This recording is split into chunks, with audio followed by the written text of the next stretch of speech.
Flashback to true crime history.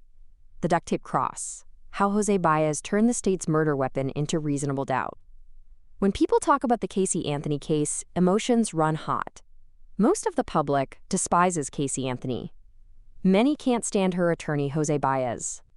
And yet, even if you hate them both, if you love trials and true crime, you must admit Baez had the best courtroom moments in the case. This one came down to a roll of duct tape. The evidence that was supposed to seal the case. In December 2008, 6 months after Caylee Anthony disappeared, her remains were discovered in the woods near the family's home. Next to her skull, investigators found 3 pieces of duct tape. For the prosecution, this was the smoking gun. They told the jury the tape had been placed across Caylee's mouth and nose while she was alive. In their view, it wasn't just evidence, it was the murder weapon. If jurors believed that, Caylee was finished.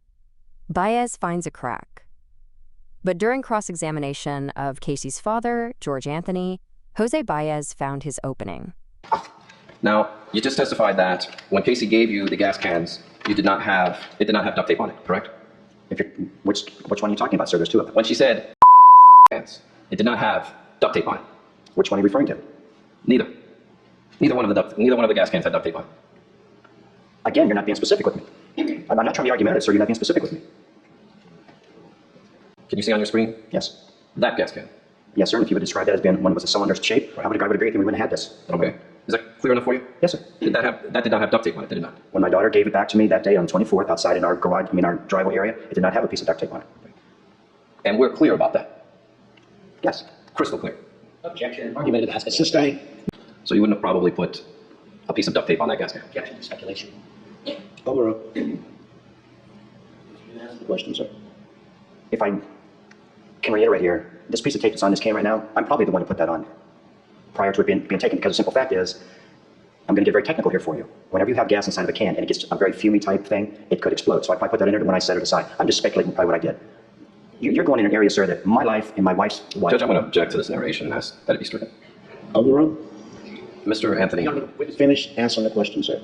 My life and my wife's life, when this started for us, we were running on fumes, going day by day, just trying to find my granddaughter. And some of these things that you're asking me to be specific on, I'm trying to do the best I can. Is there some things that I might not remember exactly? I think that happens to anyone. But when you get into this thing with you and I, sir, you're going off in a way to get me more upset, and I don't think that's fair. I'm just asking you, treat me with a little bit of respect, and you get respect back. That's all I'm asking. Mr. Anthony, would you like to answer my question now? Objection to counsel's commentary. Sustained. Would you Next question. Do you remember my question, sir? No, sir, I do not. Can Your Honor, may I ask the court reporter read back the question to the witness? Court reporter may read the question back.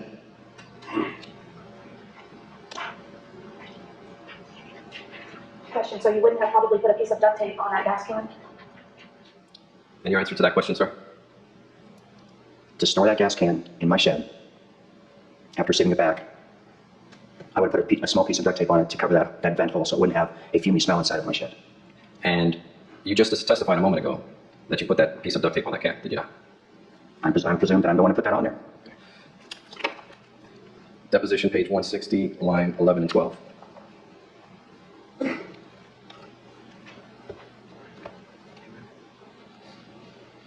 May I proceed, Your Honor?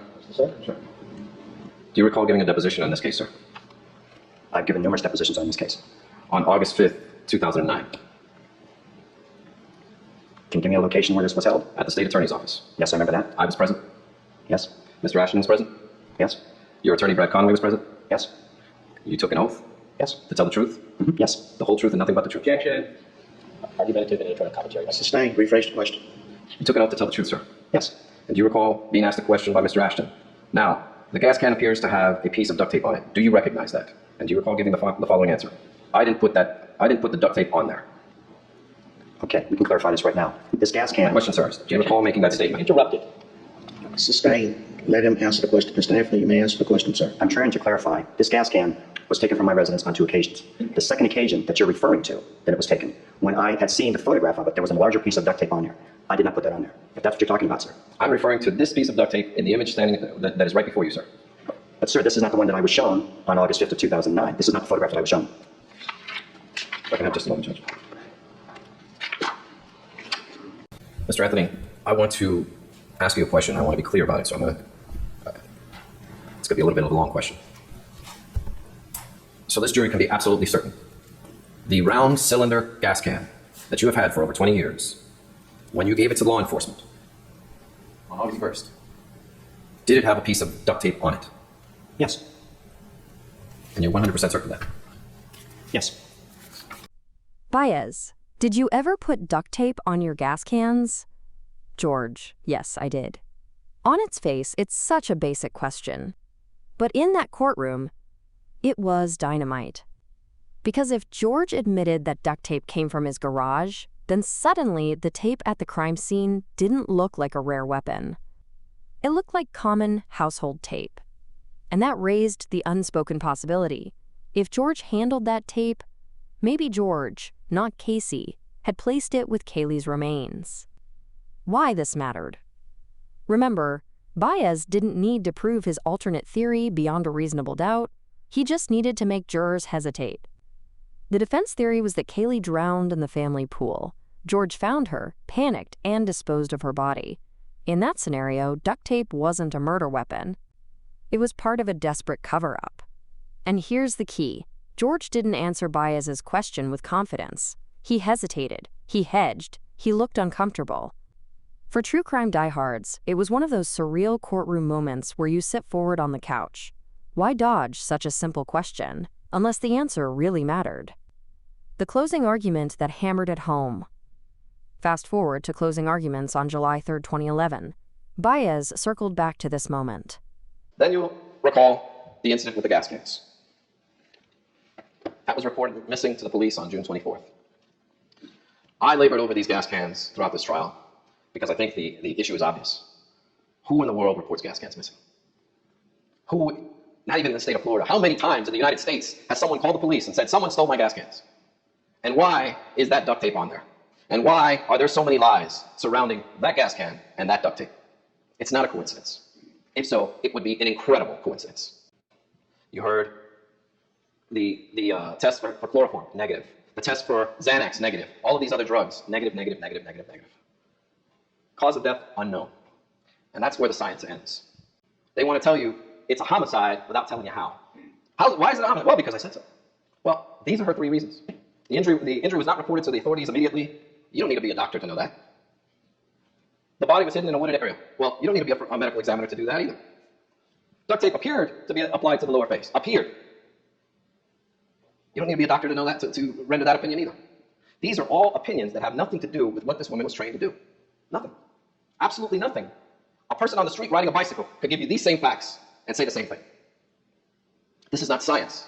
The science she used was straight up, they can't establish the cause of death. And everything else came back negative. Everything they suspected, and as Mr. Ashton said, everything they hoped for was not there.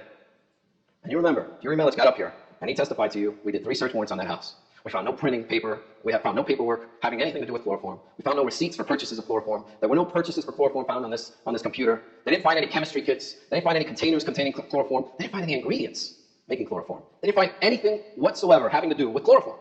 Nothing. But they're hoping. Let's hope. Now, I want to talk about the duct tape now.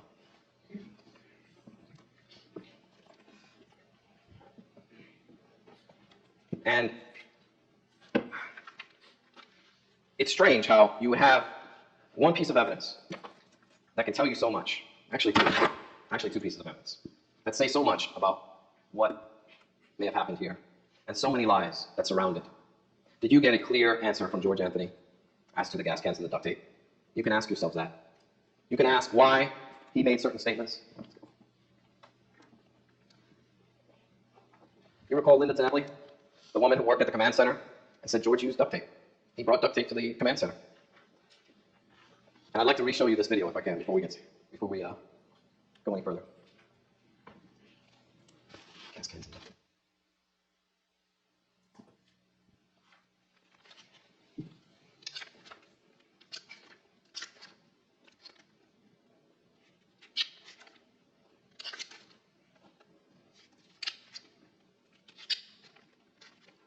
Look at that duct tape. It's right there, almost the whole roll.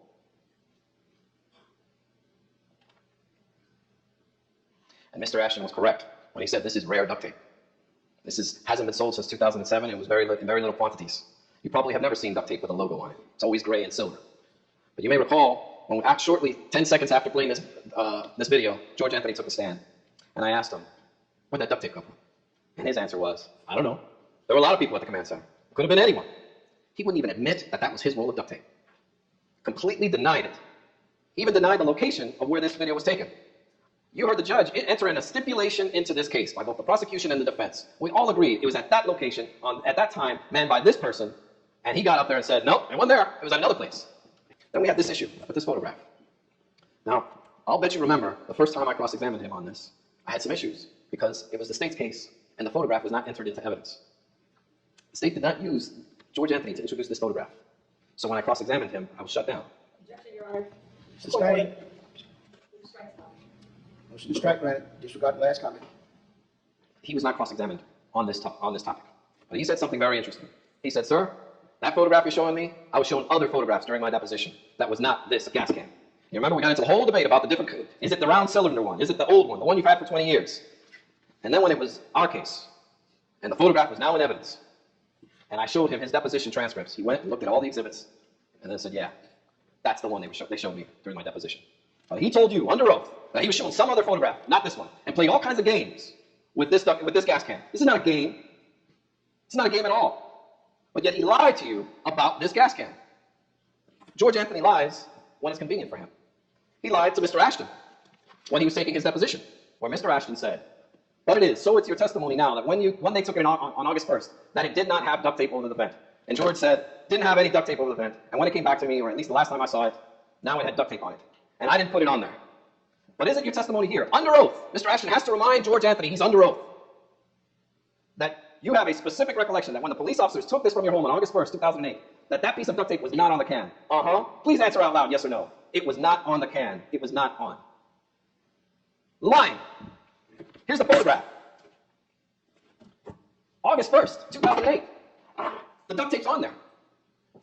But when he's sparring with Mr. Ashton, it's not on there. Cops must have planted it. Why is he lying about that duct tape? Why? He knows. He knows that he's the only one connected to the duct tape. He knows that he's caught on video by the media, hidden behind the donation jar, that duct tape was his. And you heard Caylee Anthony testify that George was the only one that had a roll of duct tape. And we get back to June 24th. Why is he reporting this gas can missing? Why is this gas can so important to him? The only connection, the only direct link to Caylee, to her remains, is this duct tape. Yes, you have other items, but the only one that it ultimately connects to is George. If this is their murder weapon, as they claim, they can't hide behind the duct tape. It only connects to him. Casey's in jail. She's been in jail for 2 to 3 weeks before that entire roll of duct tape is photographed by the media. On the 17th, a detective goes and inspects the shed. He doesn't say anything about that. Hey, you know, by the way, I had this fight with my daughter. She wouldn't let me near the trunk of the car that smells like death. And here are the gas cans. Why don't you take them and fingerprint? He doesn't say a word about it. It's not until near August 1st that he tells them about it, and they collect it. And they take this photograph. Then the first week of August, he's photographed by the media, inadvertently, and all of the duct tape's the same. We're not talking about fantasy forensics anymore. We're talking about cold, hard evidence. Evidence that points to one person only. And he can get up here and lie all he wants and dance around the truth, but the truth is the truth. And depending on who's asking the questions, whether it's this laughing guy right here or whether it's myself. Objection. Approach the bench. Now, I told you from the very beginning, I am in no way, nor are we in any way suggesting that George Anthony killed Caylee. There's no evidence of that. There's no evidence of any murder in this case. And that has been our position from the very beginning. We would never point the finger at someone that doesn't support any evidence. This was an accident that snowballed out of control. Whatever happened afterwards has nothing to do with the crimes charged. They have absolutely nothing to do with that. Look at all of these tests that they ran. No fingerprints on the duct tape, either at the scene or even on the gas can. No fingerprints on the duct tape at the scene. No fingerprints on the laundry bag. No DNA on the duct tape. If it was wrapped around her face, suffocated her to death, as the state claims, why isn't there DNA? Degradation? That's not enough. You heard Mr. Eichenboom testify about that. You heard Heather Subert also testify. They wouldn't have tested it if it couldn't have been on there. The FBI searched for this. It came back negative, but it had another partial profile on it. One that they contaminated and another one on the sticky side. That, remember, was the 17 marker that excludes Casey, and more importantly, excludes Caylee. If Caylee had decomposed all over that duct tape, there would have been cell material on there. There would have been some DNA. We solve cold cases every day, 20, 30 years later, with DNA evidence. Oh, 6 months? We can't solve a case? We can't find DNA on some duct tape? The toxicology exams, all of these drugs. Negative, negative, negative, negative, negative, negative, negative. No prescription over-the-counter illicit drugs in the bones. No hairs exhibiting characteristics of decomposition out of the other hundreds of hairs that they checked. The soil examinations, all of this stuff, the shovel, everything came back negative. The greatest crime lab in our country, all of this came back negative. As I told you in the opening statements, she's dumb enough to leave her child off the side of the road, just 19 feet, but she's smart enough to outwit the greatest crime lab in the country. That doesn't sound right. That doesn't make sense. For the state, duct tape meant guilt. For the defense, duct tape meant doubt. And this is where even Baez's harshest critics have to give credit. He took what prosecutors called the single most damning piece of evidence, and he turned it into a question mark. Why true crime fans still talk about it? The drama of this case wasn't just in the tragedy. It was in the stakes, in the shifting theories, in the mystery that still doesn't feel completely solved. Did Caylee kill her daughter, as prosecutors alleged? Or did George cover up an accidental drowning, as Baez implied? Or was the truth something else entirely, lost in the swirl of conflicting testimony? Even now, people debate those questions. But in that moment, Baez forced jurors to consider them. He dragged the duct tape out of the state's neat narrative and shoved it into the murky middle ground of reasonable doubt. A nod to the audience. And here's the thing, you don't have to like Caylee Anthony, you don't have to respect Jose Baez. But if you love true crime, if you love the courtroom as theater, you cannot overlook this. Baez did exactly what a defense attorney is supposed to do. He found a crack in the state's case, and he widened it until the jury could see daylight. Why it's legendary. That's why this moment belongs in true crime history. It shows how a single roll of duct tape, something as ordinary as a tool in the garage, could be cast as a murder weapon by one side and a symbol of doubt by the other. And in the end, that doubt mattered. On July 5, 2011, the jury acquitted Caylee Anthony of murder. The public was outraged. But inside the courtroom, it was the duct tape cross and Baez's closing that helped create just enough hesitation to save his client. Closing. The Caylee Anthony trial remains one of the most controversial in modern American true crime. But for anyone fascinated by trials, the duct tape cross and Baez's closing remind us of something essential. In court, evidence doesn't just speak for itself. It's framed, challenged, and fought over. And sometimes, the story of a case can turn on a single question about a roll of duct tape.